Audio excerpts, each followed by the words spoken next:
Boa tarde, galera. Sabe por que no quartel nunca falta energia elétrica? Porque todos os cabos já foram soldados. Me segue no YouTube e Facebook. Carlos Caro de Melo, piada do dia, o quartel.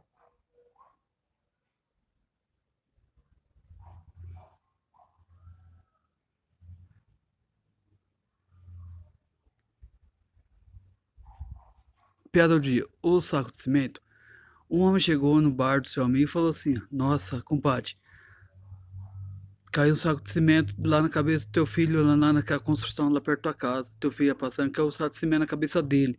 Nossa, amigo do céu, ele machucou? Sofreu alguma escoriação no corpo, alguma coisa ou outra? Não, não, compadre, fica calmo. O saco de cimento estava vazio. Me segue no YouTube e Facebook. Carlos Caro de Melo, piada do dia, o cimento.